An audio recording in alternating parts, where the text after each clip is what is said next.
নমস্কার বন্ধুরা, আজকে আপনাদের একটা জিনিস দেখাবো। দেখুন, দেখতেই পাচ্ছেন কচুর শাক। ব্যাপারটা কিন্তু কচুর শাক না, এটা হলো দুধমান কচুর পাতা। দুধমান কচুতে গলা কখনোই চুলকায় না, খুব ভালো মিষ্টি শাকটা। তো আজকে অনেক দিন পরে এই বর্ষাকাল বলেই পেয়েছি। দেখুন কি সুন্দর তাজা পাতাটা। তো এইটা আজকে ইলিশ মাছের মাথা আছে, তো সেটা দিয়ে আজকে এইটা রান্না করব। অদ্ভুত টেস্ট লাগে। তো এটা কিভাবে কাটছে দেখুন, কেটে নিচ্ছি প্রথমে। খেতে ভীষণই ভালো। দেখুন এই কেটে নিচ্ছি, পাতা ডাটা একসঙ্গে রান্না করব। চমৎকার লাগে খেতে, ভীষণ ভালো। আর এটা নিরামিষও হয়, ছোলার ডাল দিয়ে হয় নিরামিষ। আর ইলিশ মাছের মাথা দিয়ে সবাই বলে ভীষণ ভালো লাগে, আদৌ ভালোও লাগে।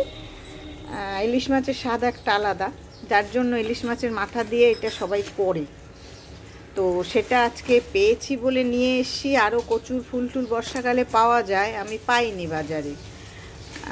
আপনাদের আর একদিন ঢেঁকির শাক আমি যদি পাই তাহলে দেখাবো যে কি চমৎকার। এগুলো হারিয়ে যাচ্ছে, গেছেও, দুই এক সময় পাওয়া যায়, তখন আমি নিয়ে আসি। তো আজকে এইটা দেখুন ভালো করে কেটে, কোনো একবারে সহজ পদ্ধতিতে কেটে এটা ফেলে দাও। ডাটাটা নিচ্ছে আর পাতাগুলো, কচি পাতাগুলো নিয়ে নিচ্ছি। যেগুলো বুড়ো পাতা সেগুলো কিন্তু নেবে না, যেমন এটা বুড়ো পাতা, এটা নেওয়া চলবে না। কচি পাতাগুলো, এই যেগুলো কচি পাতা, এই কচি পাতাগুলো নেওয়া যাবে। তা আমি কেটে, এইটা হলো সবচেয়ে ভালো কচি পাতা, দেখুন। তো কেটে নিচ্ছি, পাতাগুলো ডাঁট সমেত সবই কেটে নেব। হ্যাঁ, কেটে নাও।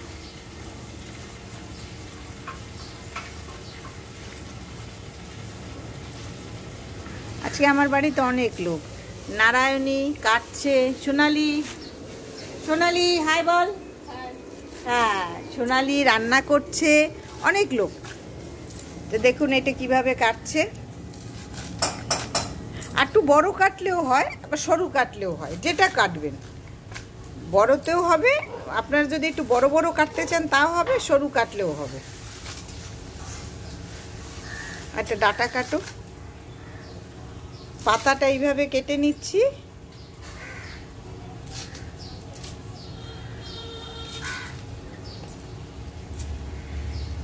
খুব ভালো খেতে, দুধমান কচুর পাতা হলো খুব ভালো।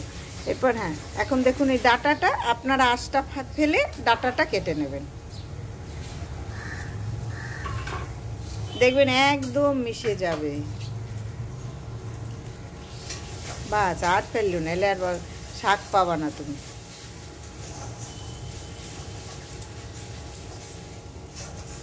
এইভাবে কেটে নিচ্ছি।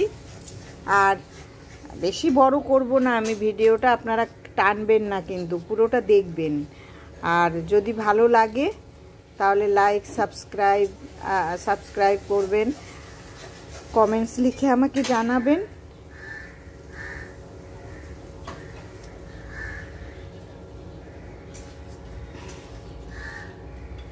তাহলে এইভাবে আমি সবগুলো কেটে ভালো করে ধুয়ে আবার আপনাদের মাঝখানে আসছি। বন্ধুরা, আমার এই 3টে ইলিশ মাছের মাথা আছে। দেখুন, 3টে না, মানে দুটো, মানে একটা আর একটা হাফ আছে, এই 3টে। আর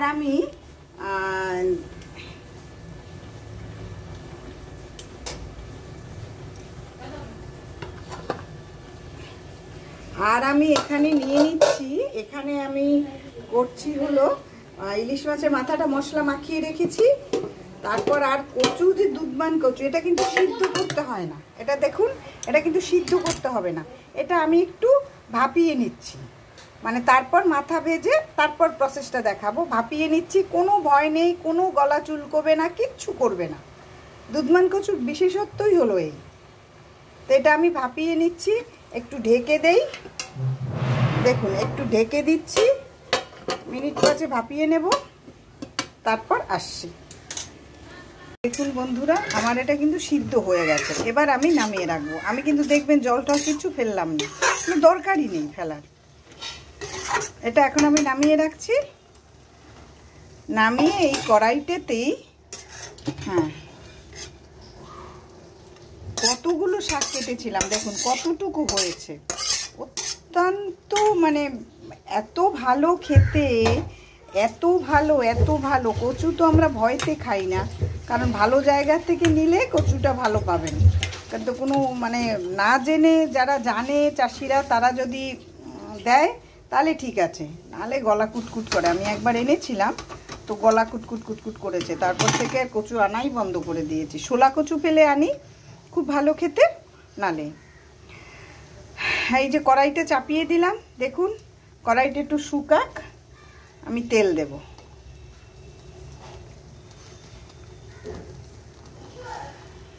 কতগুলো কচুর শাকে কতটুকু হয়েছে দেখুন। আর এই ইলিশ মাছ, বাপরে, কিন্তু মানে ইলিশ মাছটা এনেছিলাম খুব ভালোই ছিল, কিন্তু স্বাদ ছিল না, একদমই স্বাদ ছিল না। তো আমি মানে যার কাছ থেকে এনেছি তাকে গিয়ে বলেছি যে ভাই কীরকম ইলিশ দিয়েছো, কোনো স্বাদই নেই। দিদি ওই কোলেস্টোর যা হয় তাই হয়েছে। দেখি এবার যদি পাই তাহলে তো আবার নেব। বাজারে এখনও খুব একটা ওঠেনি, আমাদের শ্যামবাজারে খুব একটা পাওয়া যায় না। তো দেখুন কড়াইয়ের জলটা একদম শুকিয়ে গেছে, আমি তেল দিয়ে দিচ্ছি। এই বেশি দেব না, আর এইটুকু দিয়ে দিলাম। এবার নারায়ণী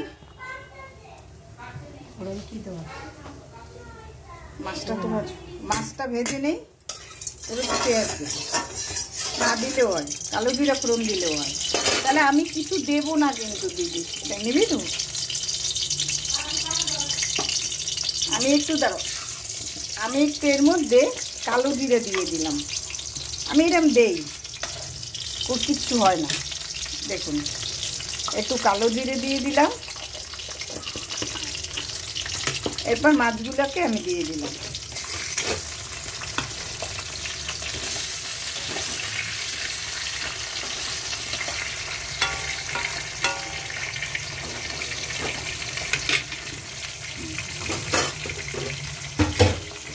মাছগুলো ভাজা হোক, তারপর আমি আবার আসছি। দেখুন আমার ইলিশ মাছের মাথা ভাজা হয়ে গেছে, আমি ভেঙে দিয়েছি, গুঁড়ো আর বানিস না, গুঁড়ো করে দিয়েছি। এর মধ্যে এত এই কটা কাঁচা লঙ্কা দিয়ে দেবো। দেখুন এই কটা কাঁচা লঙ্কা দিয়ে দিলাম, একটু হলুদ দিয়ে দে, একটু লঙ্কার গুঁড়ি দিয়ে দিচ্ছি, একটু হলুদ দিয়ে দিলাম, কারণ আমি কচু সিদ্ধতে হলুদ দেইনি। আর একটু লাগবে না, অল্প একটু লঙ্কার গুঁড়ো দেবো, হ্যাঁ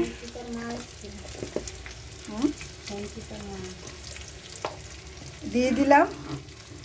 একটু মিষ্টি তো জানেনই আমি মিষ্টি ছাড়া খেতে পারি না, তো একটু মিষ্টি দিয়ে দিলাম।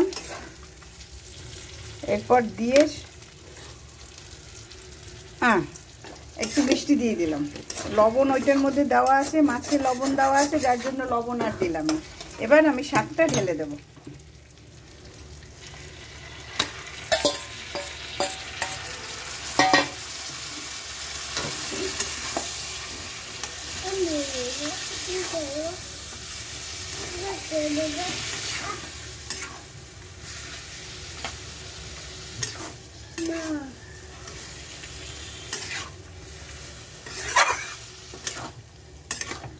এখন এটা দেখুন একদম হয়ে গেছে, সব কিছু দিয়ে দিয়েছি। এবার টেস্ট করে দেখতে হবে। আর এই ঝোলটা এই যে একটু জল জল বেরিয়েছে, এটা আমি টানিয়ে নেব, জালটা আমি বাড়িয়ে দিলাম, ব্যাস এটা একদম টানিয়ে নিতে হবে। এখন এটা ফার্স্ট এম করে একটু ছেঁচে, খুন্তি দিয়ে একটু ছেঁচে দিলাম, ছেঁচে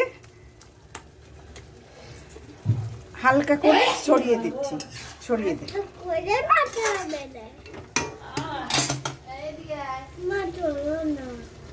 এই তাহলে আমি আসছি আবার। এই যে দেখুন এখনো জলটা, যেটুকু জল ছিল, রসটা ছিল, সেটা মনে হয় টেনে গেছে। একটু নাড়া না, খুন্তি দিয়ে নাড়া দাও।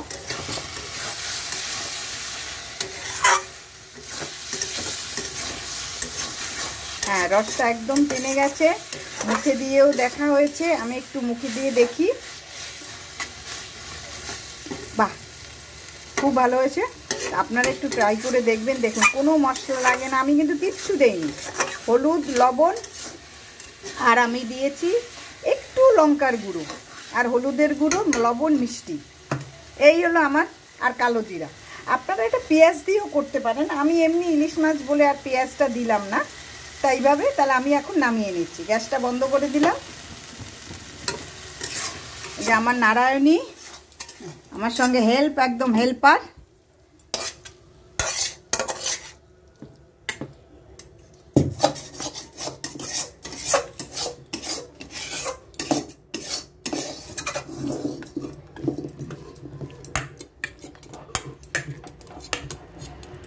দেখুন কি সুন্দর, কোনো মশলা ছাড়া, কিচ্ছু ছাড়া, কোনো কিছুই দেইনি।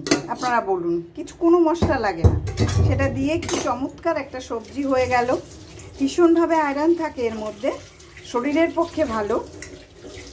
এটা তো খাওয়াই যায়, বলুন। দামও খুব একটা বেশি না, মানে আয়ত্তের মধ্যে, দামটাও আয়ত্তের মধ্যে। তো আপনারা এনে একটু দেখবেন, ট্রাই করবেন, বানাবেন। আর প্লিজ প্লিজ প্লিজ আপনারা সাবস্ক্রাইব করে আমার পাশে থাকবেন, শেয়ার করবেন, কমেন্টস লিখবেন, ফলো করবেন প্লিজ। সবাই ভালো থাকবেন। আজকের মতো এখানেই বিদায় নিচ্ছি।